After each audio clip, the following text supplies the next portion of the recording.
अगर आप भी चाहते हैं यमुना म्यूजिक के ऑडियो वीडियो सबसे पहले आप तक पहुंचे, तो हमारे चैनल को सब्सक्राइब करें और साथ ही साथ बेल आइकन को दबाना ना भूलें, ताकि सभी वीडियो आप तक पहुंचे। धन्यवाद।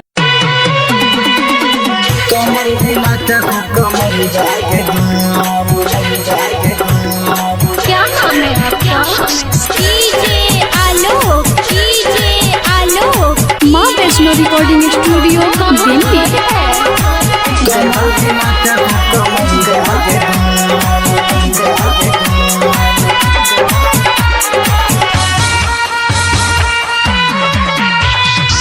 चले पत्थर की डीजे वाला के संग, कमर हिला के खूब कमई बागेदान।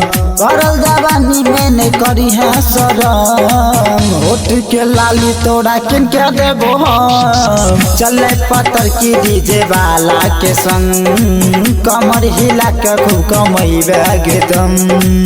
करल जवानी में नहीं करी है शरम, होठ के लाली तोड़ा किन के देबो हम। चले पत्थर की डीजे वाला के संग, कमर हिला के खूब कमई बागेदान।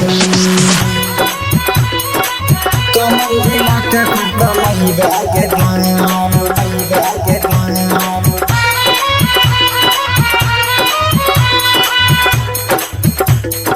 माँ Vaishno recording studio Delhi.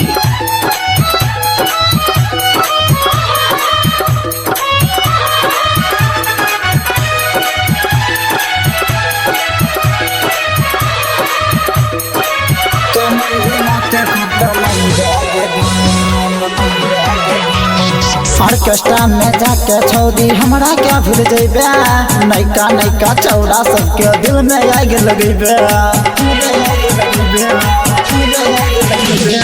Orchestra में जाके छौदी हमरा क्या भूल जेबे, नैका नैका छौड़ा सबके दिल में आग लगेबे। सुन लेगे छोरी बात कहे छियो हम, कमर हिला के खूब कमई बागेदान। भरल जवानी में नहीं करी है शरम, होठ के लाली तोरा किन के देबो हम। चले पत्थर की डीजे वाला के संग, कमर हिला के खूब कमई बागेदान। कमर हिला के खूब कमई बागेदान।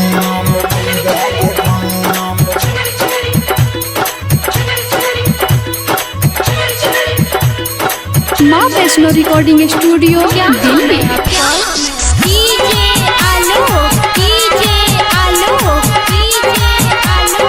कहाँ घर है?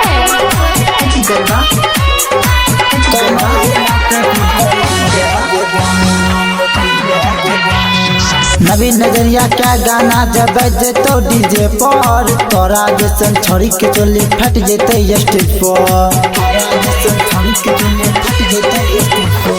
नवीन नजरिया क्या गाना जब बजे तो डीजे पर, तोरा जैसन छोड़ी के चोली फट जेते स्टेज पर। चाहे छेला जिसे लगा ली है दम, भरल जवानी में नहीं करी है शरम। होठ के लाली तोरा किन के देबो हम, कमर हिला के खूब कमई बागेदान। चले पत्थर की डीजे वाला के संग, कमर हिला के खूब कमई बागेदान। चले पत्थर की डीजे वाला के संग, कमर हिला के खूब कमई बागेदान।